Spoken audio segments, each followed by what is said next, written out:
मैं नहीं समझता कि आपका कार्यालय इतना इंपॉर्टेंट है, लोगों का दिल तोड़ दो आप। कितनी पॉपुलेशन है बेचारी, आप छोटी सी पॉपुलेशन को खुश नहीं कर सकते तो बड़ी पॉपुलेशन को खुश करोगे क्या? शुक्र करो कि जम्मू में तंबू दे रहे हैं और तरपाल दे रहे हैं। वो एक कौन सा जमाना है, आप हेरिटेज हाउस बनाना चाहते जैसे अंग्रेजों ने लगाई थी टाइल। अभी जो 1000 साल पहले, 100 साल 300 साल पहले टाइल लगी, वो टाइल लग रही है। जमाना कौन सा बदला है कि भाई PMGSY के रोड है ना, वो तकरीबन सारे चले गए। जम्मू कश्मीर में नहीं, पूरे भारतवर्ष में अभी ये ट्रेंड बन चुका है कि अगर कुछ भी गलत होता है तो उसमें कांग्रेस की इन्वॉल्वमेंट होती है। भारतवर्ष की सबसे पुरानी जमात, और इसी ही आज बदनाम किया जा रहा है। कोई भी आप प्रदर्शन देख लीजिए, कुछ भी देख लीजिए, अगर वो भारतवर्ष के किसी भी कोने में हो रहा होगा तो एक ही बात हमेशा कही जाएगी कि ये कांग्रेस ने किया। बातचीत के लिए इस समय चौधरी लाल सिंह हमारे साथ हैं, बहुत ही वरिष्ठ नेता हैं, और इनके समय पर जो इन्होंने काम किए हैं वो आज भी लोग जो हैं वो याद भी करते हैं और प्रशंसा भी इनकी करते हैं।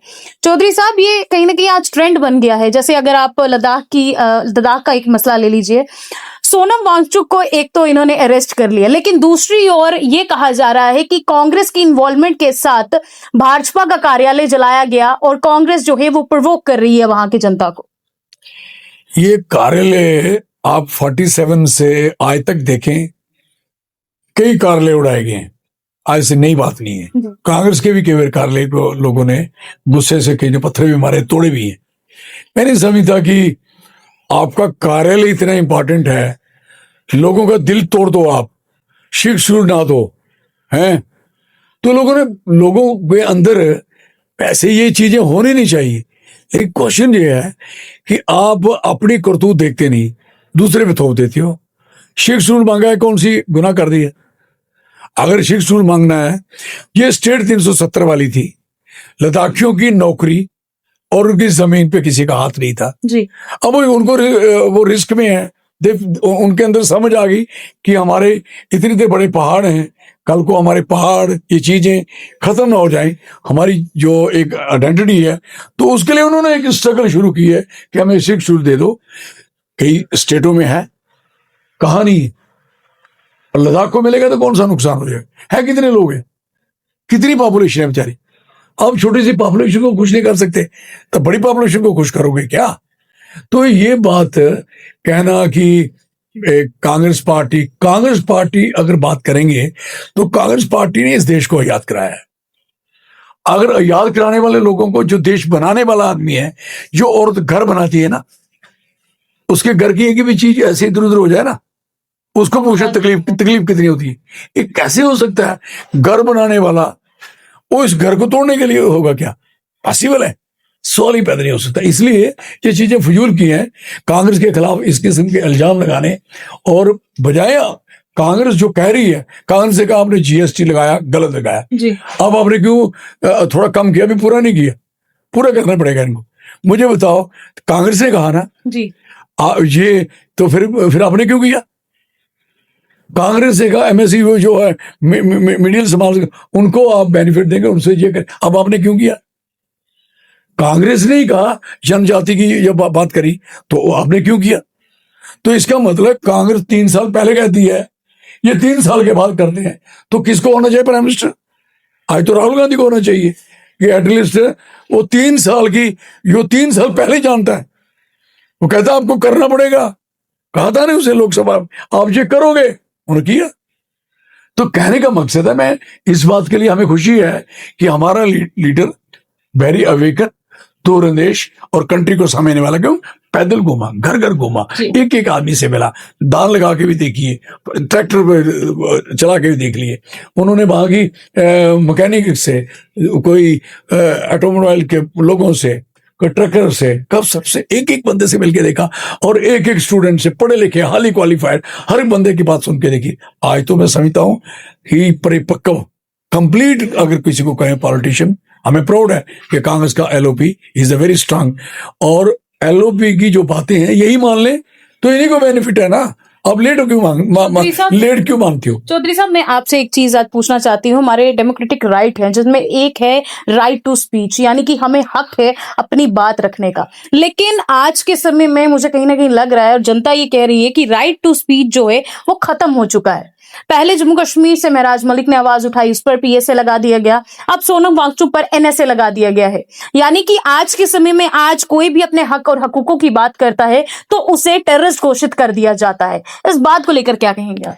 देखो, डेमोक्रेसी और राइट टू स्पीच, ये दोनों चीजें इंपॉर्टेंट हैं, लेकिन राइट टू जब स्पीच की बात करेंगे तो आपको राइट वहां तक है जहां तक स्पीच अच्छी है, ये बात मेरी याद रखें। और यहां तक सवाल है सरकार का, सरकार उसको नोटिस देती है कि तो आप इस तरीके से बात कर रहे हो, दिस इज नॉट गुड, आप इसको ठीक करिए। हैं, आप बगैर ठीक किए थाने और जेलों में ठीक होते हैं लोग क्या? वहां तो मुजरिम बैठे होते हैं, वहां बनेंगे या बिगड़ेंगे? एक पिक्चर थी नहीं, काली चरण, तो काली काली नाम था उसका जब वो छोटा था, तो उसको उन्होंने जब जेल में घुसेड़े की बात करी तो उन्होंने कहा आपने अच्छा नहीं किया। वो बंदा बोलता है उस समय,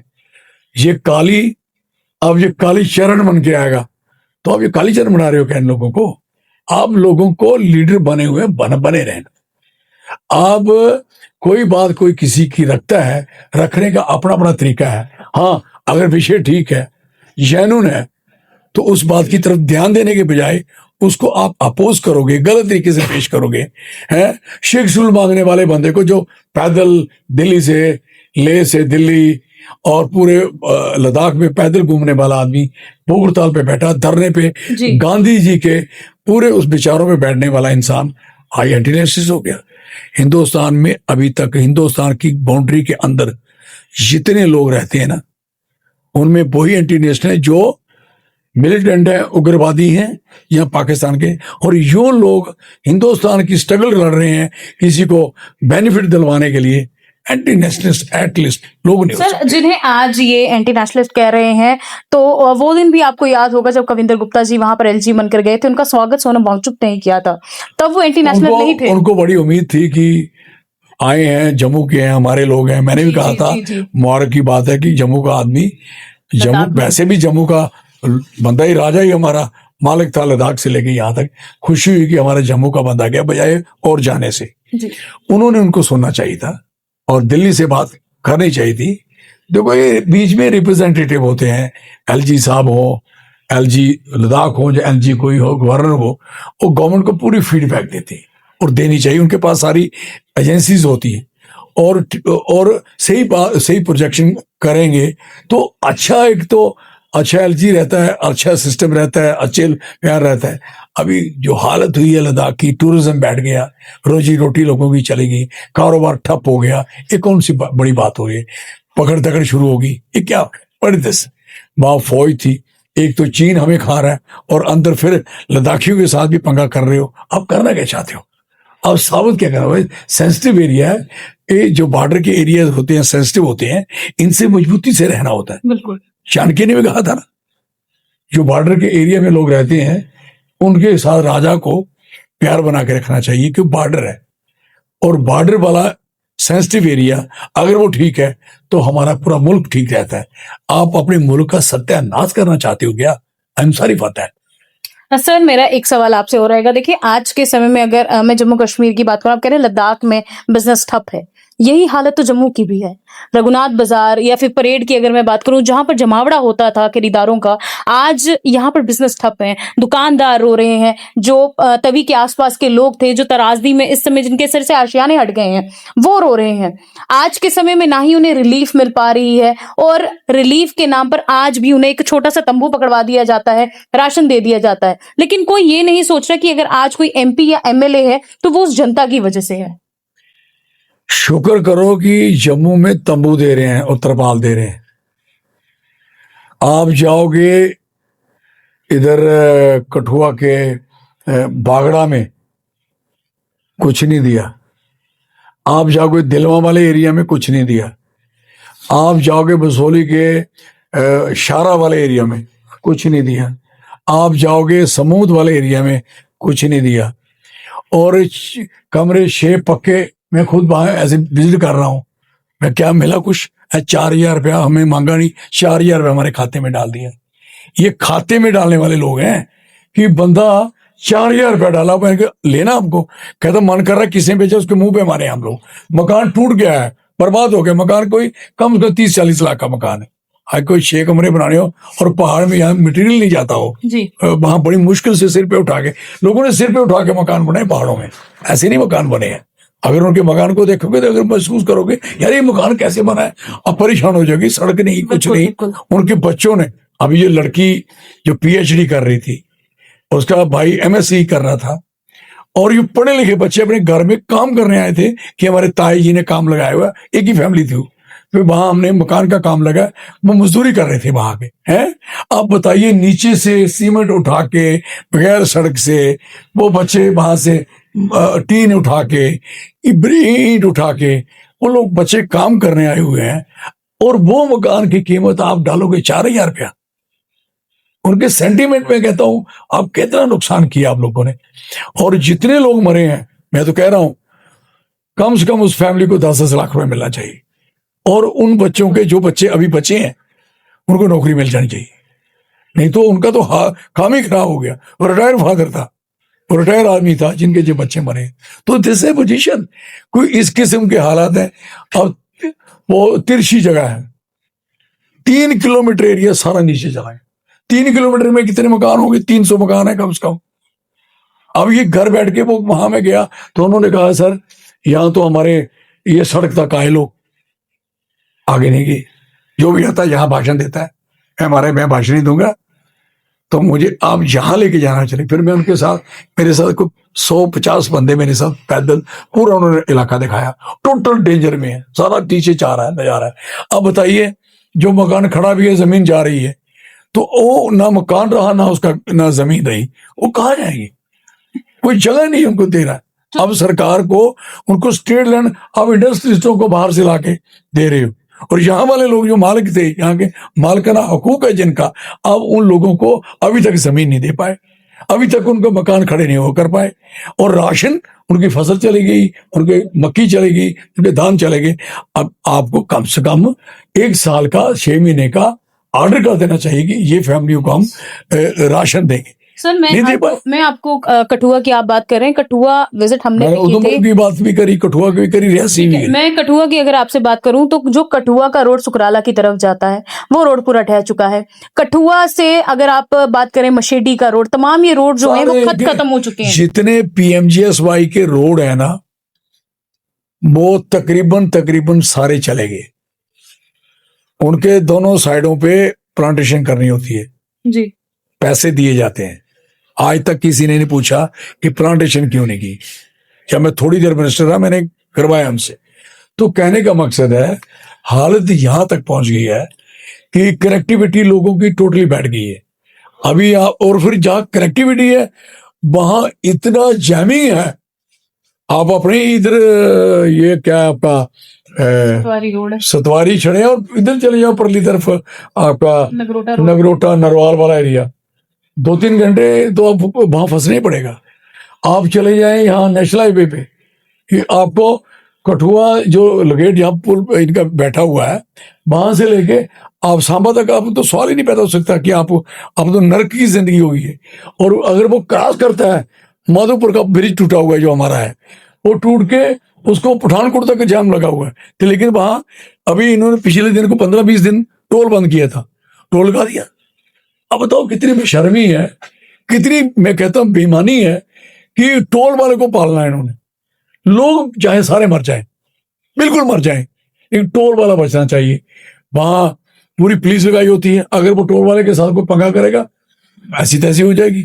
मतलब इतने स्ट्रांग है वो टोल वाले, लेकिन आम जनता कमजोर है। जिसने बोर्ड बना के इनको ओहदों में बिठाया, मचेल का मसला बना, चशोती का, पार्लियामेंट चल रही थी, क्या लोकसभा में बोलना नहीं चाहिए था? पार्लियामेंट चल रही थी, उस समय क्या बात नहीं करनी चाहिए थी उनकी? ये लॉ है, कानून है, 2 MPs हैं उनको हक है, चाहे मिनिस्ट्री भी हो, दे कैन स्पीक, बोल सकते हैं। क्यों? क्योंकि वहां अर्जेंट मैटर एक अर्जेंट मैटर और होता है, 0 आवर बोलते हैं, उसमें अपने त्रासदियों की बात करते हैं, फिर उसका हल मांगते हैं। तो प्राइम मिनिस्टर या कंसर्निंग कोई मिनिस्टर बैठा जवाब देता है कि हम ये देंगे, आपको ये देंगे। कोई अनाउंसमेंट नहीं कराई। एक 209 करोड़ रुपए का पैकेज 1600 पंजाब का दिया, अच्छा किया। मैं उनका 3200 देना चाहिए। हमारा तो कम से कम 50-100 लाख का तो यहाँ करोड़ का तो नुकसान हुआ है। इतनी जमीन चलेगी, इतना पैसा चला गया, तो आप इतने छोटे से अमाउंट के कैसे करोगे आप? और सड़कें सारी चलेगी, वो इसमें शामिल नहीं होंगी क्या? आप क्या रास्ते नहीं मिलेंगे जो चल रहे थे गाड़ियों में? आपने देखा होगा कई जगहों पे उनके ट्रैक्टर, शाबलें, पोकलेन, जेसीबी, मोटरसाइकिल, कारें फंसी हुई हैं और वो हिल नहीं रही, उधर ही जैम है, वो उधर ही सड़ जाएंगी। सड़क बनेगी नहीं, गाड़ी स्टार्ट होगी नहीं। हुआ है ट्रक काफी ज्यादा जिनके सामान सड़ चुका है। सड़ रहा है रोज, बिल्कुल बुरी हालत है। और जो आज तो आपकी जो नेशनल हाईवे की हालत देखोगे तो जो आना जाना है कश्मीर तक, क्या है भाई? ये क्या है? उधमपुर के लोगों ने क्या पाप किया उधमपुर में रहने का? उन्होंने क्या पाप किया बटोत में रहने वाले लोगों का? आगे जाके जो लोग हैं उन्होंने क्या पाप किया? ये सड़कें बना तूफान बन गए उनके लिए। अभी तक इनके पास ऑर्गेनाइज सिस्टम नहीं है, अभी तक गाड़ी नहीं चला पाए। ये क्या हो रहा है? Who will do this? कौन करेगा? मैं कहता हूं एडमिनिस्ट्रेट और एडमिनिस्ट्रेशन करना ये बहुत आसान बात नहीं है। चौधरी जी, मेरा लास्ट सवाल आपसे रहेगा। देखिए, जब से हमसे स्टेटहुड का दर्जा छीना गया है, एक चीज हमें कही थी कि एक निर्धारित समय पर हमें दिया जाएगा स्टेटहुड वापस, उचित समय पर। लेकिन वो उचित समय कब आएगा? आज आप देख रहे हैं कि हमारे चीफ मिनिस्टर साहब भी जो हैं वो इस समय कहीं ना कहीं परेशान हैं। वो भी लगातार ये बयान देते हुए नजर आ रहे हैं कि मैं अपनी कुर्सी छोड़ने को तैयार हूं, लेकिन स्टेटहुड तो वापस दीजिए। क्या आपको लगता है जब तक भारतीय जनता पार्टी का व्यक्ति चीफ मिनिस्टर नहीं बनेगा तो यहाँ पर स्टेटहुड की वापसी नहीं होगी? देखो मेरी बात सुनो, कुछ करोगे तो बनेगा ना। आप इतने एमएलए बना के कुछ नहीं कर पाए, कम से कम लोगों को रिलीफ ही दिलवा देते, टोल ही बंद करवा देते। लोगों का जो जीएसटी दुकानदार पे बोझ पड़ा है, एमआरपी जिस पे लिखा हुआ है और पैसे दे चुका, उसका ही करवा देते। वो तो सारा इनके कंट्रोल में है, वो उमर साहब के कंट्रोल में तो नहीं है। बिजली ही माफ करवा देते, वो भी इनका कंट्रोल है। वो मैं पूछना चाहता हूं कि पानी हमारा इतना, हमारा बिजली जा रही है बाहर जम्मू कश्मीर की, जम्मू कश्मीर के लोगों की पर्सनल पानी हमारा जा रहा है, उसकी बिजली हमें फ्री नहीं मिलनी चाहिए थी। इन्होंने 300 कही थी, नहीं दे पाए। क्यों कैसे दे सकते हैं? स्टेट ही नहीं है तो स्टेट मिलनी चाहिए। उमर साहब ने जब इलेक्शन पहले नहीं लड़ रहे थे, कह रहे मैं तो लड़ूंगा नहीं, अब लड़ रही है, फंस गए नहीं। कह रहे थे नहीं मैं ये चीफ मिनिस्टर मैं नहीं, मैं तो सरकार में चीफ मिनिस्टर भी बनूंगा। अब बन गए, अब फंस गए। अब ये बातें कहने का, जब धरना दो जाके बैठो सारे एमएलए लेके सड़क पे जाए ना, फिर क्यों नहीं करना? पे लड़ाई तो लड़ने पड़ेगी सबको। आप ऐसे मुंह में कड़ा डाल देगा कोई, ऐसे दे देगा चिमचा लगा के पड़ेगा। पहले ये लड़ाई लड़नी पड़ेगी, स्ट्रगल करनी पड़ेगी सबको। कोई मैं भी इनके साथ हूं, आ जाओ कोई मुझे बताओ कहाँ इनके साथ चलना है। आई एम विद देम, लड़े यार, कुछ कर दो सही, करना चाहिए सबको। और एक ही चीज का बात करनी चाहिए, जब इतने लोग हैं इनके साथ, लोग हैं तो मुझे बताइए, लोग इनके साथ हैं, जीते हुए जे हैं, और अब ये मसला नहीं हल हो पाएगा तो कैसे होगा? है तो ये तभी होगा जब सारे लोग संगठित होके इनका मुकाबला करेंगे। अब मुकाबला करने में एक लीडर थोड़ी बनाना चाहिए, लीडर होना चाहिए। एक को पकड़ो, दूसरी लाइन खड़ी हो जाए, तीसरा खड़ा हो जाए। अब ये सोचते रहेंगे कि इसको ठोका, इसको रखा, इसको होगा, ऐसे होगा, तो ये नहीं चलेगा सिस्टम। बहुत बहुत शुक्रिया चौधरी जी। तो देखिए, बिल्कुल सही कहा है कि आपको शुरुआत करनी होगी तो ही जाकर जो है कुछ हल निकलेंगे। आज के समय में जम्मू कश्मीर के साथ साथ लद्दाख भी जो है वो स्टेटहुड की मांग कर रहा है। जब 370 हटा था, जब हमें यूटी बनाया गया था, तब हमें एक आश्वासन दिया गया था कि हमारी डेवलपमेंट होगी, लेकिन आज डेवलपमेंट के नाम पर यहाँ पर कूड़े के ढेर, चिट्टा और ना जाने। आज आपको जम्मू में स्मार्ट सिटी में बहुत ही नहीं, वो शादी में लगाते नहीं तार ऐसे रंगीन, पुल के 3 रंग कर दिए, पिलर के 2 रंग कर दिए, दीवार पे बाजे बजाने वाले खड़े कर दिए, अब वो भी उनके भी रंग उड़ गए हैं, तारें भी सड़ गई हैं। ये है स्मार्ट सिटी। तो अच्छी वाली सड़क थी, उसको उखाड़ा तो टाइल लगा दी है। वही कौन सा जमाना है, आप हेरिटेज हेरिटेज हाउस बनाना चाहते, जैसे अंग्रेजों ने लगाई थी टाइल। अभी जो 1000 साल पहले, 100 साल 300 साल पहले टाइल लगी, वो टाइल लग रही है। जमाना कौन सा बदला है?